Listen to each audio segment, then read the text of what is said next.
नमस्कार, मैं अभिषेक उपाध्याय। आप देख रहे हैं टॉप सीक्रेट। यूपी में बहुत ही दिलचस्प राजनीतिक घटनाक्रम सामने आ रहा है।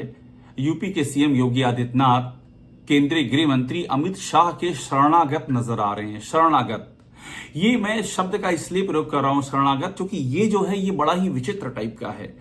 हमेशा से यूपी में जब से योगी आदित्यनाथ सीएम बने हैं, एक सवाल सिर उठाता रहा है कि योगी आदित्यनाथ स्वयंभू सीएम हैं, यानी कि वे दिल्ली की परवाह नहीं करते हैं। एक नहीं, आपने दर्जनों नहीं सैकड़ों स्टोरियां देखी होंगी कि दिल्ली और लखनऊ अलग अलग दो ध्रुव बन गए हैं। और दिल्ली का मतलब जब कहा जाता है तो उसमें पहला नाम आता है केंद्रीय गृह मंत्री अमित शाह का, कि योगी आदित्यनाथ अपने तरीके से यूपी को चला रहे हैं। वे नहीं परवाह करते हैं कि दिल्ली में कौन बैठा है। और वो अमित शाह जो इस देश में बाकी जो बीजेपी की सरकारें हैं, उन सरकारों पर न सिर्फ नजर रखते हैं बल्कि उनको गाइड करते हैं।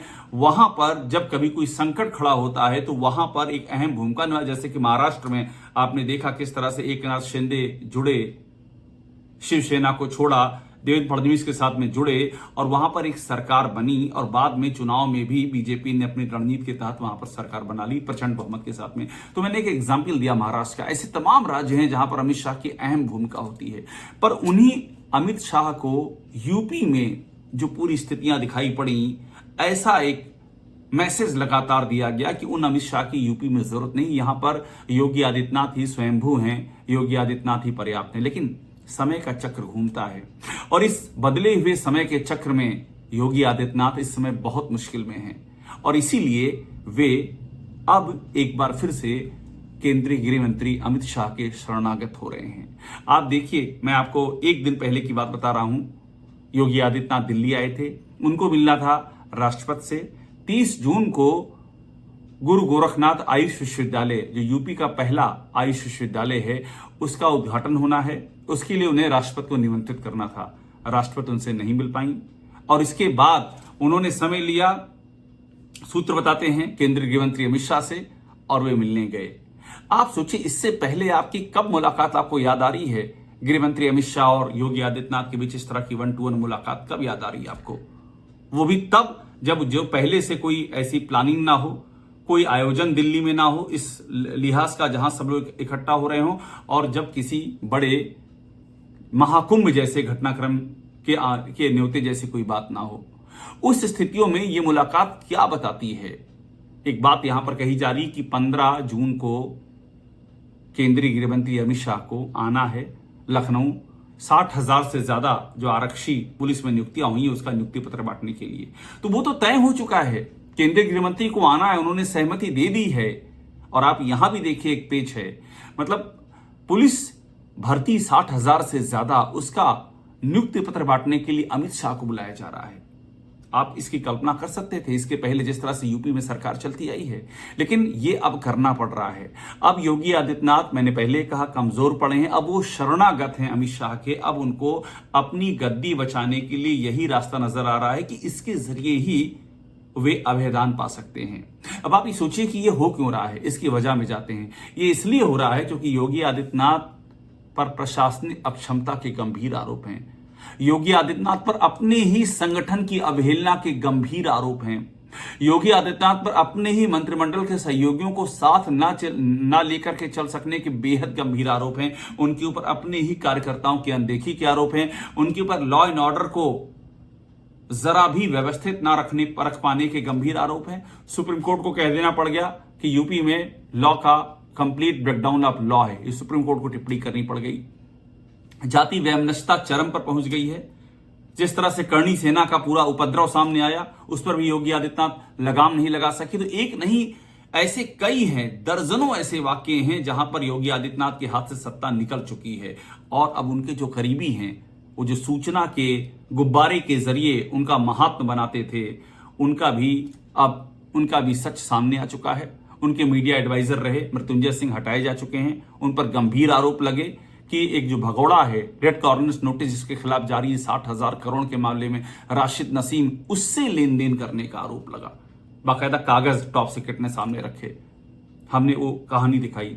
शिशिर सिंह की पूरी कहानी रखी हमने, डायरेक्टर इंफॉर्मेशन, किस तरह के धांधली के आरोप, कट कमीशन के आरोप, और फार्म हाउस किस तरह से दान में लखनऊ मिले, वो कहानी भी हमने सामने रखी। शिशिर सिंह की भी वहां से विदाई हो गई। ये सारे बहुत ही करीबी लोग थे, शिशिर सिंह, मृत्युंजय सिंह। ये कहा जाता था कि योगी आदित्यनाथ का जहन जो है वो यही पढ़ सकते हैं और उनके जहन को खाद पानी यही देते हैं पूरा। यहां तक कि दिल्ली के खिलाफ जो नैरेटिव बनने की बात होती थी, लखनऊ से एक नैरेटिव बनता है दिल्ली के खिलाफ, वे लोग जो योगी आदित्यनाथ की दिन रात जय जयकार करते हैं वही मोदी और शाह पर निशाना साधते हैं। और इस सब के पीछे भी कहा गया कि ये टारगेट किलिंग की जा रही है, सूचना विभाग इसमें शामिल है। खुद योगी सरकार के मंत्री आशीष पटेल को ऑन रिकॉर्ड कहना पड़ा कि ये सूचना के लोग, ये शिशिर और मृत्युंजय, ये तो टारगेट किलिंग करवा रहे हैं, ये तो हम पर निशाना साध रहे हैं, ये तो चरित्र हनन कर रहे हैं, कैरेक्टर असैसिनेशन कर रहे हैं, और अब इन सबको हटा दिया गया है। तो योगी आदित्यनाथ के जो बेहद ही करीबी लोग थे वो जा चुके हैं। जिन प्रशांत कुमार को एक्सटेंशन देने के लिए, कार्यवाहक डीजीपी को एक्सटेंशन देने के लिए योगी आदित्यनाथ ने कदम आगे बढ़ा दिया था, उनको भी एक्सटेंशन नहीं मिल सका है। और जो नए आए हैं राजीव कृष्ण, उनको ये मैसेज है कि उनको कानून के मुताबिक ही चीजें आगे बढ़ानी है, ताकि जिस तरह का गंभीर आरोप पिछले कार्यकाल में, पिछले डीजीपी के, कार्यवाहक डीजीपी के कार्यकाल में लगे, वो उनके कार्यकाल में ना चिपकने पाए। तो ऐसे में अब योगी आदित्यनाथ को समझ में आ रहा है कि अब सत्ता बचाए रखने के लिए एक ही चाह रहा है कि कल तक जिसकी उनके तंत्र में कोई ऐसा सलाह लेना या मार्गदर्शन लेना या उनकी बात सुनना, ये सब कुछ नहीं होता था। अमित शाह कहीं इस तंत्र में नहीं थे। आज वही अमित शाह सर्वोपरि हो चुके हैं, सर्वे सर्वा हो चुके हैं। योगी आदित्यनाथ साफ शब्दों में कहें तो शरणागत हैं। वे 60,000 से ज्यादा नौकरियों का श्रेय किसी को दे सकते हैं। आप सोचिए, जिस उत्तर प्रदेश में एक छोटी सी चीज पर भी योगी आदित्यनाथ का पूरा सूचना के जरिए कद आकाश जैसा बनाने की कोशिश की जाती रही है, वहां पर 60,000 से ज्यादा नौकरियों की चिट्ठी अमित शाह के हाथ बंटवाई जाएगी। ये आपको समझ में आ रहा है ये क्यों हो रहा है? योगी आदित्यनाथ दिल्ली जाते हैं, राष्ट्रपति मिलने का वक्त जो उनका तय होता है वो कैंसिल होता है, वो भाग करके अमित शाह के पास पहुंचते हैं। समझ में आ रहा है ये क्यों हो रहा है? ये इसीलिए हो रहा है कि उनको समझ में आ गया है कि पैरों तले राजनीतिक जमीन खिसक चुकी है।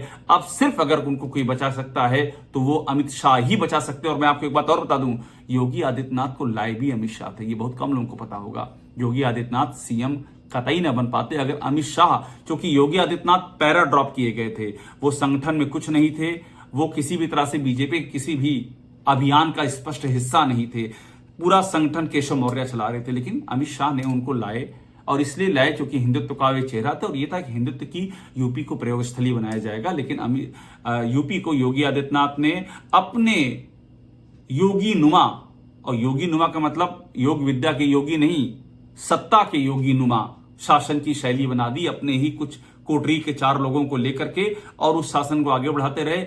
जातिवाद के गंभीर आरोप लगे, तमाम सारे आरोप लगे, लेकिन योगी आदित्यनाथ ने किसी की नहीं सुनी। और अब जब जमीन दरक चुकी है तो उनको वही अमित शाह याद आ रहे हैं जिन्होंने उनको राजा बनाया था, जिन्होंने उन्हें मुख्यमंत्री बनाया था। और योगी आदित्यनाथ वही शरणागत हैं। मगर सवाल यह है कि क्या अब देर नहीं हो चुकी है? ये यक्ष प्रश्न है, क्योंकि राजनीति में टाइमिंग बेहद ही महत्वपूर्ण होती है।